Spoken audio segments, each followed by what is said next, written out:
بسم اللہ الرحمن الرحیم۔ السلام علیکم ورحمۃ اللہ۔ ناظرین، آج کل کے دور کی ہی بات ہے، ایک بزرگ جو کہ مطلب یہ ہے کہ بچے ان کی باتیں بڑی غور سے سنتے تھے، اور وہ جہاں بیٹھتے تھے ان کے گھر والے بھی ساری ان کی باتوں کو غور سے سنتے تھے۔ تو بڑے تھے بھی بڑے ماشاءاللہ دیندار اور بڑی عزت والے اور سمجھ بوجھ والے۔ ایک دفعہ انہوں نے ایک محفل میں بیٹھے ہوئے، جو تمام ان کے آگے پیچھے تمام گھر والے تھے، سب کو جو ہے وہ اشارہ کیا سرپرائز دینے کے لیے۔ سرپرائز دینے کے لیے اپنی مٹھی کو بند کر لیا اور سب سے کہا جی کہ سب متوجہ ہوں، جی ذرا میری طرف دیکھیے، جی پلیز، جی سب کی توجہ چاہیے۔ سب متوجہ ہوئے اور بزرگ کے پاس آ گئے، اور بزرگ نے مٹھی بند کی ہوئی تھی۔ تو بزرگ نے فرمایا کہ کوئی بتا سکتا ہے کہ میری اس مٹھی میں کیا ہے؟ اب سب بے چین ہو کے سوچنے لگ پڑے کہ مٹھی میں بند ہے تو چیز کی جو ہے وہ کتنی بڑی ہوگی جو اس مٹھی میں آ گئی ہے، اور ہے بھی کوئی یقیناً بہت قیمتی چیز ہے کہ جس کے بارے میں یہ ہمارے بزرگ ہم سے پوچھ رہے ہیں۔ شاید کسی کو تحفتاً کوئی چیز آج دینا چاہ رہے ہیں، یا ہم سے خوش ہوئے ہیں، کچھ معاملہ ہے ایسا۔ تو سب نے اپنے اپنے جواب دیے۔ تو جو سب کا سب سے زیادہ جواب تھا، انہوں نے کہا یقیناً اس کے اندر ہیرے جواہرات ہے، اس کے اندر یا کوئی ہیرا ہے، یا کوئی اس قسم کے جواہر ہے، یا کوئی سونا وونا ہے، یا کوئی اس قسم کی کوئی بہت قیمتی چیز ہے آپ کی مٹھی میں۔ تو انہوں نے کہا پھر سوچئے، بتائیے۔ پھر ایک صاحب سے پوچھا تو انہوں نے بھی بڑے سوچ کے جواب دیا کہ شاید اس میں سونا ہے۔ پھر پوچھنے کے پاس ایک نے جواب دیا کہ اگر آپ کے ہاتھ میں ایک ہیرے جواہرات نہیں اور سونا بھی، تو یقیناً چاندی یا کوئی قیمتی چیز تو ہوگی۔ اب بزرگ تمام ان باتوں کو انجوائے کر رہے تھے اور سن رہے تھے۔ تب بزرگ نے کہا چلے میں ہاتھ کھولنے لگا ہوں، اب جس نے جو گیس کیا ہوا ہے وہ یاد رکھیے گا کہ میرے ہاتھ میں کیا ہے۔ اب یہ میں ہاتھ کھولنے لگا ہوں، دیکھتے ہیں کہ کس کا جو ہے وہ گیس ٹھیک ہوا ہے۔ جیسے ہی بزرگ نے ہاتھ کھولا، اس کے اندر کنکریاں تھیں، چھوٹی چھوٹی پتھر کی۔ سب حیران ہو گئے، سب کے منہ کھل گئے کہ یہ تو عام پتھر ہیں، دیکھنے میں کوئی قیمتی پتھر بھی نہیں ہے، کوئی موتی بھی نہیں ہے، پتھروں کی شکلیں بھی بڑی عام سی تھیں۔ تو سب حیران ہو گئے۔ اب وہ حیران تھے کہ یہ کیا ہمارے بزرگ نے۔ سب کے چہرے پڑنے والے تھے۔ اس سے پہلے کہ وہ کچھ بولتے، اب بزرگ نے سکوت کو یعنی توڑتے ہوئے، خاموشی کو توڑتے ہوئے کہا عورت کی مثال اس بند مٹھی کی طرح بند ہے۔ عورت کی مثال اس بند مٹھی کی طرح بند ہے، یعنی اگر وہ با پردہ ہے تو وہ ہیرے جواہرات، سونا چاندی بیش بہا قیمتی ہے۔ اگر وہ مٹھی کی طرح کھل جائے یعنی بے پردہ ہو جائے تو وہ بے وقت پتھر اور کنکریوں کی مانند ہے، جس کی کوئی عزت، جس کی کوئی قدر و قیمت نہیں ہے۔ ناظرین، آپ نے اب اندازہ لگا لیا ہوگا کہ اس مثال سے کہ ہم کس ماحول میں رہ رہے ہیں۔ ہمارے ارد گرد یہ تمام جو ہمارے ارد گرد ہمیں سب دکھائی دیتی ہیں، یہ ہماری سب مائیں بہنیں بیٹیاں ہیں۔ یہ کوئی بھی ان میں سے غیر نہیں ہے۔ ناظرین، کیسے ہم اس کو غیر سمجھیں بھی تو کیسے سمجھیں جب حضرت آدم کی ہم اولاد ہیں، ان کے سب ہم تو رشتہ دار ہی ہوئے۔ سب سے پہلے تو مسلمان ہونے کے ناطے ایک دوسرے کے رشتہ دار ہوئے، پھر امت محمد صلی اللہ علیہ وسلم کے ہونے سے ناطے ہم ایک امت ہوئے۔ اس کے بعد میرے گھر میں یا کسی کے گھر میں اگر کوئی بہت اس قسم کی بے پردگی جو کہ ہو رہی ہے، تو اس کا کیا مطلب ہے؟ ہم کیسے اس کو چلنے دیں یا اس کو روکیں؟ اس کے متعلق کیا کریں؟ کسی نہ کسی کو تو کوئی نہ کوئی تو قدم اٹھانا پڑے گا، اس لیے کہ یہ مسئلہ جوں کا توں یا کوئی عام مسئلہ نہیں ہے۔ یہ مسئلہ کسی جنگ سے، کسی بڑے سے بڑے فتنے سے ایک بڑا فتنہ ہے، سب سے بڑا فتنہ ہے۔ کیوں کہ شاید محمود غزنوی یا کسی اسی طریقے سے مسلمان بادشاہ نے کہا تھا کہ اگر آپ چاہتے ہیں کہ مسلمان معاشرے کو برباد کر دیا جائے، مسلمانوں کے اوپر جنگ کرنے کی ضرورت نہیں ہے، ان کی عورتوں کو آپ باہر نکال دو، عورتوں کو باہر نکال دو، بے پردہ کر دو ان کو، یعنی اس کے بعد آپ کو ان کے خلاف جنگ لڑنے کی ضرورت نہیں رہے گی، وہ خود ہی تباہ و برباد ہو جائیں گے۔ ناظرین، ہم جس ملک میں رہ رہے ہیں، اسلامی جمہوریہ پاکستان، کیا دیکھ رہے ہیں آپ ارد گرد؟ میں آپ لوگوں سے کوئی زیادہ تو نہیں دیکھ رہا، آپ سب بھی دیکھ رہے ہیں، کچھ میں بھی دیکھ رہا ہوں۔ بتائیے ہم کیا ترقی کر رہے ہیں؟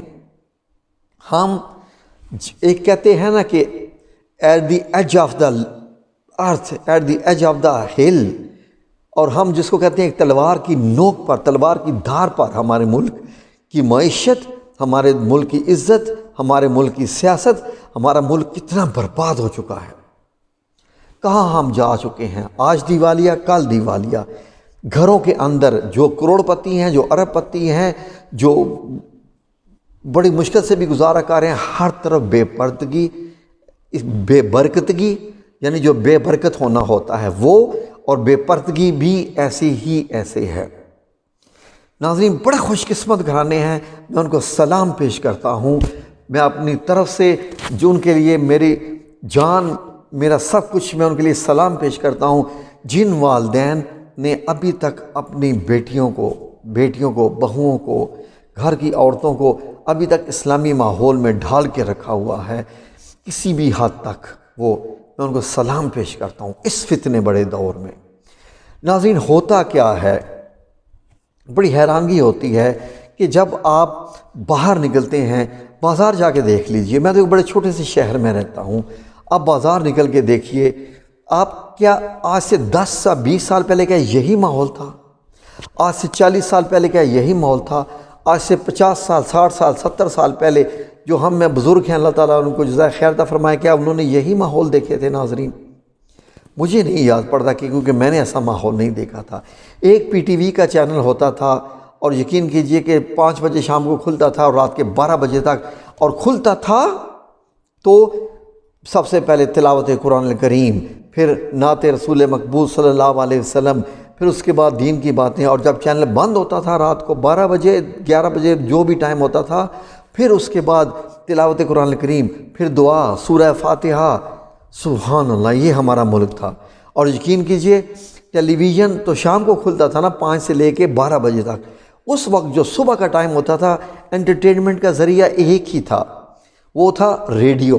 آپ جو ریڈیو لگاتے تھے لاہور، اسلام آباد، مجھے ابھی تک یاد ہے ناظرین کہ جب میں ریڈیو لگایا کرتا تھا، کوئی بھی ریڈیو جب میں چینل ہم گھماتے تھے، بچوں کو تو پتہ بھی نہیں ہوگا کہ ریڈیو کیا چیز ہوتی ہے، تو یقین کریں صبح کا وقت ہوتا تھا جب ریڈیو آن کرتے تھے تو کیا آواز آ رہی تھی، سنیں، اللہم صلی علی سیدنا محمد وعلی آلہ وصحبہ وسلم۔ پھر سے اللہم، میں یار سبحان اللہ، بڑا اچھا لگتا تھا۔ بزرگوں کو یاد آ رہا ہوگا جو کہ میری یہ ویڈیو دیکھ رہے ہیں، چینل لگاؤ، چلو وہاں لگا کے دیکھتے ہیں جی لاہور میں کیا آ رہا ہے، اللہم صلی علی سیدنا محمد۔ اچھا، اسلام آباد چیک کر لیا، لاہور چیک کر لیا، چلو کوئی اور دیگر لگا کے چیک کر لو، کراچی ریڈیو لگا کے چیک کر لو، کوئی اور ریڈیو چیک کر لو، جی تو کبھی لگے ہونے اللہ سبحانہ تعالیٰ کے نام، جی اسماء الحسنہ لگے ہوتے، کبھی کچھ الرحمن الرحیم المالک القدوس السلام المؤمن المہیمن العزیز الجبار المتکبر الخالق البارئ المصور الغفار الوہاب القہار۔ سبحان اللہ، یہ تھے ہمارے لیے، یہ تھی ہماری انٹرٹینمنٹ، اس کے علاوہ کچھ نہیں تھا۔ کسی کے گھر میں ٹیپ ریکارڈ ہوتا تھا جو کیسٹ لگا کے وہ گانے شانے وہ سنا کرتے تھے، ورنہ یہی انٹرٹینمنٹ تھی۔ مجھے ابھی تک یاد ہے کہ ضیاء الحق ایک گزرے ہیں جرنیل تھے، انہوں نے مارشل لا لگایا تھا، انہوں نے ٹی وی کی پی ٹی وی کی تمام اناؤنسر سے کہہ دیا تھا کہ جو عورت دوپٹہ کر کے آ کے نہیں بیٹھے گی وہ ٹی وی سے بھاگ جائے۔ تو تمام عورتوں نے دوپٹہ کرنے شروع کر دیے تھے، ایک دو جو تھی وہ بھاگ گئی تھی، انہوں نے کہا تھا ہم نے دوپٹہ نہیں کرنا، تو پی ٹی وی والوں نے ان سے کہہ دیا تھا نہیں کرنا تو آپ ٹی وی پہ بھی نہیں آ سکتی۔ یہ حکمران، یہ اسی پاکستان کی میں بات کر رہا ہوں ناظرین۔ اب کیا ہے، کہاں گئے حکمران، کہاں گئے ہمارے علماء، کہاں گئے ہمارے سب جنہوں نے دین پڑھا ہے، جو مفتی ہیں، جو میرے پاس تو علم ہی نہیں ہے ناظرین، میری شکل سے دیکھ کے کیا میں کوئی لگتا ہوں میرے پاس علم ہے؟ کچھ بھی نہیں، میں تو بس تھوڑا سا قرآن کریم پڑھا ہوا ہے، ترجمے کے ساتھ پڑھا ہے، تفسیر کے ساتھ پڑھا ہے، کچھ احادیث مبارک پڑھی ہوئی ہیں، اس چینل پہ آپ کے ساتھ بیٹھا ہوں، دل کرتا ہے اسلام کی باتیں کرنے کا، دل کرتا ہے کسی کو اپنی باتیں سناؤں، اس کے ذریعے سناتا رہتا ہوں۔ اس سے پہلے بابا جی عرفان الحق صاحب کی جو ہے وہ باتیں آپ کو لگاتے رہتے تھے، اتنی پیاری پیاری باتیں آپ لوگوں کو سنائی ہیں۔ یہ دیکھیے نا ناظرین، یہ ہماری اب بتائیے ماحول کہاں جا رہا ہے؟ شروع میں جب شلوار قمیص بدلنا شروع ہوئی، اس کی جگہ پر آ کر شلوار کی جگہ پینٹ نے لینا شروع کر دی، اب پینٹ کے اوپر قمیض نہیں ہے، وہ لمبی شرٹ بن گئی، پھر وہ کیا ہوا کہ وہ پینٹ بھی ٹائٹ ہوتی گئی، اس کے بعد جناب جی شرٹ بھی چھوٹی ہوتی گئی، پینٹ جو ہے وہ سکن ٹائٹ میں جناب جی وہ بالکل پتلی سی بن گئی، سکن کے ساتھ صرف کلر سے پتہ چلتا ہے کہ ہاں جی ٹانگ کے اوپر کچھ کلر سا چڑھا ہوا ہے یا کچھ پہنا ہوا ہے، اس کے علاوہ I'm sorry to say مجھے یہ بات کرنی پڑی ہے۔ پھر اس کے علاوہ وہ جناب جو قمیص ہوتی تھی جو کھلی تھی، جو بچیاں کہا کرتی تھی بابا ایسا نہ کہیں، اپنے بزرگوں کو کہا کرتی تھی چاچا جان، ماموں جان، تایا جان، ایسا نہ کہیں، یہ دیکھیں نا پینٹ پہنی ہوئی ہے میں نے جی، اور اوپر تو میں نے دیکھا نا لمبی شرٹ پہنی ہوئی ہے، اب وہ لمبی شرٹ بھی کہاں گئی؟ وہ ایک ٹی شرٹ میں بدل چکی ہے، ٹی شرٹ بھی یہاں ہوتے ختم ہوگی، یہاں آتے آتے ختم ہو گئی، دوپٹہ سو ویسے ہی ختم ہو گیا، چلو ہیں جی، اور یہ جناب چل رہا ہے ماحول۔ یہ کیا ہوگا 2020 میں؟ یہ ہے 2000 میں کیا تھا، 2010 میں کیا تھا، اب سوچئے 2022 میں ہم 2030 میں کیا ہوگا، 2040 میں کیا ہوگا، 2050 میں کیا ہوگا؟ کیا منہ دکھائیں گے ہم رسول اللہ صلی اللہ علیہ وآلہ وسلم کو؟ کہاں جائے گا قرآن کریم؟ کون پڑھے گا اس کو؟ یہ جو خود ٹک ٹاک پہ ہماری مائیں بہنیں بیٹیاں یہ سب جو اپنا مطلب ناچ کے جناب اپنے جسم دکھا رہی ہیں فالوورز حاصل کرنے کے لیے، اور کیا سے کیا ہوتا جا رہا ہے۔ عام ہمارے گھروں کی عورتیں ناظرین، یہ ناچنے والی نہیں ہیں، یہ ہمارے گھروں کی عورتیں ہیں جو ناچ کے دکھا رہی ہیں تمام، اور ان کے کروڑوں لاکھوں کے حساب سے ویوز آ رہے ہیں، وہ کرتے ہیں، اسی میں خوش ہو رہی ہیں، مشہور ہو رہی ہیں۔ تم نے بوڑھا بھی ہونا ہے، تم لوگوں نے قبر میں بھی جانا ہے، تم لوگوں نے اللہ کو اس چیز کا جواب بھی دینا ہے۔ ان تمام چیزوں کا فیصلہ کر لیجئے، یا تو جو چل رہا ہے اس کو چلنے دیجئے، یا پھر روک کے اس کو کنٹرول کیجئے۔ جزاکم اللہ خیر، اللہ حافظ۔